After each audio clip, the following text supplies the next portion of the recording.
Hello everyone, स्वागत है आप सभी का एक बार फिर से बिकम टीचर पे। आई होप कि आप सभी स्वस्थ होंगे। आज का जो टॉपिक है हमारा कुछ इम्पॉर्टेंट होगा, क्योंकि यहाँ से साइंस से आपको क्वेश्चन देखने को मिलता है। ये एक टॉपिक काफ़ी इंटरेस्टिंग है, यानी कह सकते हैं कि वन लाइनर क्वेश्चन देखने को मिलता है। बिल्कुल। तो टॉपिक जो है हमारा कि major instrument and their uses, यानी प्रमुख उपकरण जितने हैं और उनका उपयोग क्या है। तो कभी कभी इसका प्रीवियस ईयर क्वेश्चन या फिर आप देखे होंगे या फिर जितने भी टेस्ट वगैरह लगा रहे होंगे तो उसमें क्वेश्चन इससे एक देखने को मिल जाता है। तो ये वन लाइन कह सकते हैं कि वन लाइनर होता है, सीधा आप पढ़ेंगे और इसके बारे में सीधा, क्योंकि यूजेज होता है। ठीक है। तो चलिए वीडियो को शुरू करते हैं। और वीडियो शुरू करने से पहले अगर आपने तैयारी कर रहे होंगे बिहार बीएड सीईटी एंट्रेंस के लिए, तो आप समझ सकते हैं कि हमारे जो यूट्यूब चैनल है उस पर प्लेलिस्ट बना हुआ है, प्रीवियस ईयर क्वेश्चन का सीरीज कराया जा रहा है। तो आप प्रीवियस ईयर क्वेश्चन आप 2015 से 21 का उसमें जाके देख सकते हैं, और बाकी की भी सब्जेक्ट टॉपिक वाइज कराया गया है, आप प्लेलिस्ट में जाके देख सकते हैं। ठीक है। तो चलिए शुरू करते हैं। टॉपिक हमारा इसके अकॉर्डिंग क्या है, तो यहाँ पे देख सकते हैं। सबसे पहला अगर बात की जाए, वन लाइनर है, मैं बार बार रिपीट कर रहा हूँ। तो ये एक इंस्ट्रूमेंट है जो अल्टीमीटर। ठीक है। ये क्या करता है दरअसल, अल्टीमीटर जिसको कहा जाता है, ये एयरक्राफ्ट जितने होते हैं, उड़ते हुए विमानों की ऊंचाई मापने में, हाइट जो है ना, देखिए हाइट मेजरमेंट किया जाता है। और तो अल्टीमीटर जब भी आपको दिखे तो अल्टीमीटर एयरक्राफ्ट, ठीक है, तो इसकी हाइट मेजरमेंट करने के लिए किसका यूज़ किया जाता है, तो आप कहेंगे अल्टीमीटर। आमीटर की अगर बात करते हैं तो आमीटर की क्या होगा, ठीक है, विद्युत धारा, विद्युत धारा मापने में, यानी इलेक्ट्रिक करंट आमीटर होता है, इसका इंस्ट्रूमेंट यूज किया जाता है। ठीक है, इलेक्ट्रिक करंट, विद्युत धारा। अब ये है एनीमोमीटर। एनीमोमीटर क्या एक इंस्ट्रूमेंट है, ये यूज किया जाता है हवा की गति व शक्ति मापने में। मतलब कभी कभी देखते होंगे कि जैसे कि अभी गर्मियों का मौसम चल रहा है, तो इस समय जो हवा चल रही है कभी तेज़ हो जाता है, ठीक है, यानी कि जो जिसको कहते हैं लू चल रही है, ठीक है, तो बहुत तेज़ हवा, तो वो सब की हवा की गति मेज़र करने के लिए बताया जाता है कि आज का जो टेम्परेचर इतना है, और हवा आप देखते होंगे फ़ोन वगैरह में जो आप देखते हैं, तो उसमें हवा की स्पीड आज इतनी रहेंगी, तो ये बताया जाता है। तो ये एक इंस्ट्रूमेंट है एनीमोमीटर। ठीक है।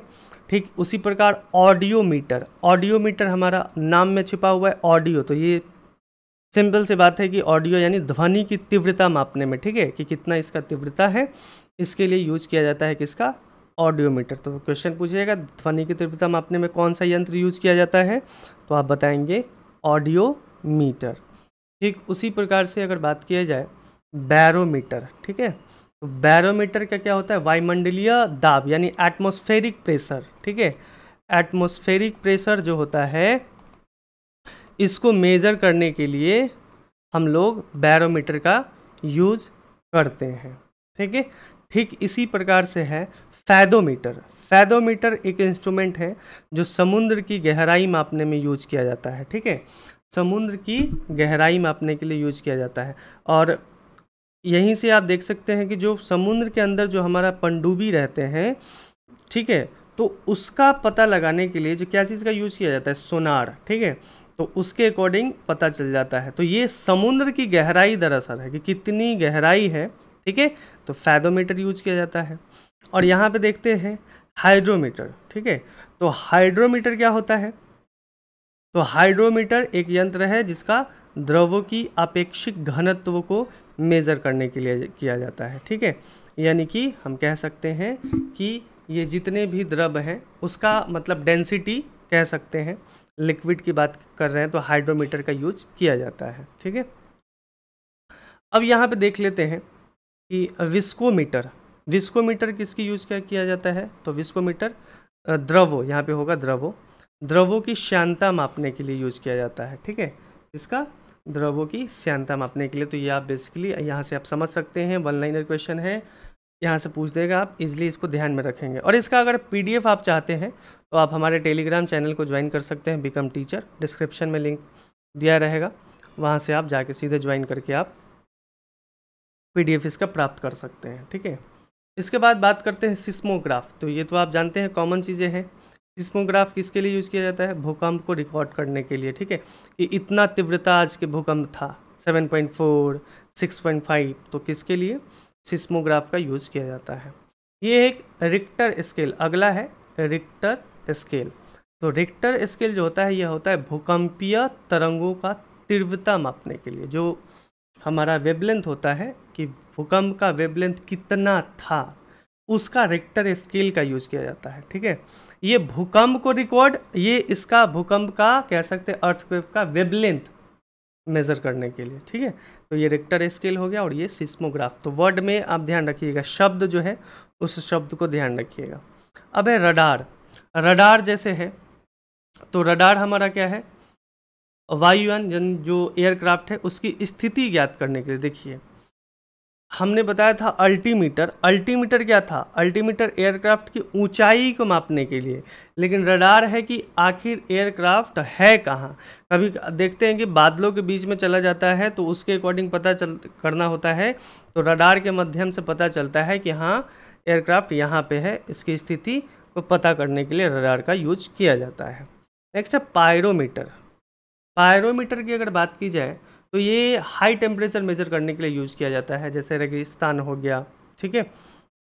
तो ज़रूरी नहीं है कि जहाँ पे गर्मी बढ़ रही हो वहीं पे यूज़ किया जाता है। मतलब एज कम्पेयर टू बात की जाए कि जो नॉर्मल होता है हमारा जो टेम्परेचर, उससे ज़्यादा है, ठीक है।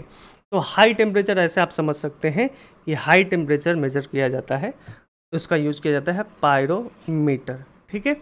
उसके बाद बात करते हैं हाइड्रोफोन। हाइड्रोफोन किसका यूज़ किया जाता है? तो पानी में ध्वनि की तीव्रता मापने के लिए।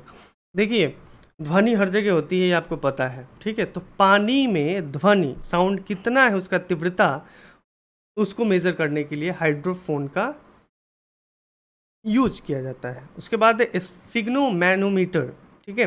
तो स्फिग्नोमैनोमीटर रक्तचाप मापने के लिए, यानी कि ब्लड सर्कुलेशन जो होता है हमारा, उसकी बात कर रहे हैं, उसको मापने के लिए कितना है, तो वो हमारा हो जाएगा स्फिग्नोमैनोमीटर। और स्टेथोस्कोप तो आपको पता ही है, ठीक है, जिसको हिंदी में आला भी बोला जाता है, ठीक है।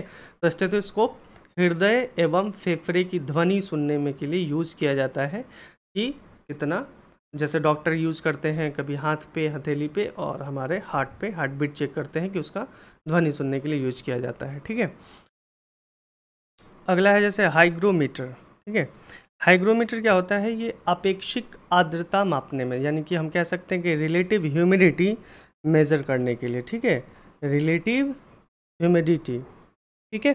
यानी कहने का मतलब ये है कि ये होता क्या है, तो इसको आसान भाषा में अगर समझना है तो जो पानी की मात्रा जो होती है वो वाष्प के रूप में क्या होता है, हवा में फैल जाता है।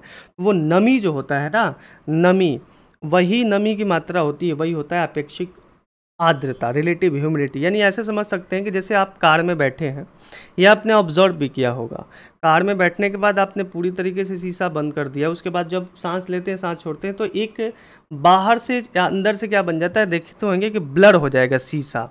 तो वो शीशा यानी एयर में क्या हो गया, पार्टिकल्स हमारा पूरा वो नमी हो गया है वहाँ पे, और वो ऑब्जर्व करके शीशा धुंधला दिखाई देता है। तो मतलब ये समझने के लिए मैंने आपको बता दिया कि ये ऑब्जर्व आप कर सकते हैं। तो बेसिकली ये पानी की मात्रा वाष्प बन के हवा में नमी मौजूद करता है, ठीक है, और ये हमारे वायुमंडल में फैला रहता है, ठीक है।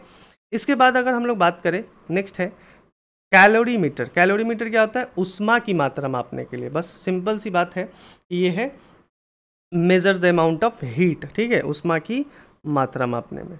अब बात करते हैं माइक्रोस्कोप। तो माइक्रोस्कोप तो आपको पता है कि सूक्ष्म वस्तुओं को देखने में, बहुत ही छोटे छोटे चीज़ों को देखने के लिए, जिसको हम लोग अपने नेकेड आई से नहीं देख सकते हैं, उसको माइक्रोस्कोप के द्वारा देखा जाता है, ठीक है।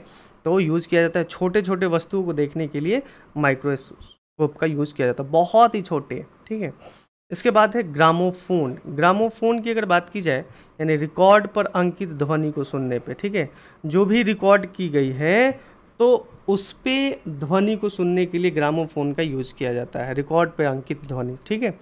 अब बात करते हैं गैल्वेनोमीटर। तो गैल्वेनोमीटर तो आपको पता ही है कि विद्युत धारा की दिशा व मात्रा ज्ञात करने के लिए, जो भी इलेक्ट्रिक करंट का डायरेक्शन होता है, ठीक है, जो हमारा सर्किट होता है, उस सर्किट में गैल्वेनोमीटर का जो यूज किया जाता है तो उसका डायरेक्शन किधर है और कितना मेजर है इलेक्ट्रिक करंट प्रोड्यूस कर रहा है, तो ये गैल्वेनोमीटर का यूज किया जाता है। इसके बाद है लैक्टोमीटर। लैक्टोमीटर यानी कि दूध की शुद्धता एवं घनत्व मापने में इसका यूज किया जाता है, ठीक है। सिंपल है कि दूध की अगर शुद्धता मेज़र करना है और उसका डेंसिटी पता करना है तो आप लैक्टोमीटर यंत्र का यूज़ कर सकते हैं। इसके बाद है कार्डियोग्राम। कार्डियोग्राम क्या होता है? हृदय की गति की जांच करने में, ठीक है। तो जो भी हार्ट बीट है उसका आप मेज़र करने के लिए यूज़ किया जाता है, उसका कितना स्पीड है, बढ़ जाता है कभी एकदम तेज़ से, तो वो कार्डियोग्राम का यूज़ किया जाता है। इसके बाद है स्पेक्ट्रोमीटर। स्पेक्ट्रोमीटर होता है तरंग दैर्घ्य मापने के लिए, वेवलेंथ मेज़र करने के लिए स्पेक्ट्रोमीटर का यूज़ किया जाता है। और वोल्टमीटर तो देखिए, वोल्टमीटर क्या है? बैटरी की अवस्था अथवा विभवांतर मापने के लिए, ठीक है, यानी पोटेंशियल डिफरेंस। विभवांतर यानी पोटेंशियल डिफरेंस और बैटरी की अवस्था जो होता है उसी को मेज़र करने के लिए वोल्टमीटर का यूज़ किया जाता है, ठीक है। इसके बाद है क्रेस्कोग्राफ। क्रेस्कोग्राफ यूज़ किया जाता है पौधों की वृद्धि मापने में। पौधे जैसे जैसे एकदम पौधा से पेड़ जब बनता है तो उसका जो स्थिति देखा जाता है, धीरे धीरे बढ़ता है, तो उसी के वृद्धि मापने के लिए क्रेस्कोग्राफ का यूज़ किया जाता है। उसके बाद है सेक्सटेंट। सेक्सटेंट है जो मीनार की ऊंचाई मापने के लिए, बड़े बड़े मीनार की ऊंचाई का जो यूज़ किया जाएगा तो अप्रॉक्स वैल्यू जो देखा जाता है सेक्सटेंट की मदद से निकाल सकते हैं, ठीक है। तो थोड़ी एक इंच टेप लेके बढ़ेंगे उसको मापेंगे, ऐसा तो नहीं है, तो इसलिए इसका सेक्सटेंट का यूज़ किया जाता है मीनार की ऊंचाई मापने के लिए। इसके बाद है मैनोमीटर। मैनोमीटर है गैसों का दाब मापने के लिए, ठीक है, यानी गैस प्रेशर कितना होता है, ठीक है, किसी भी ऑब्जेक्ट में, या तो उसका यूज़ किया जाता है मैनोमीटर का, ठीक है।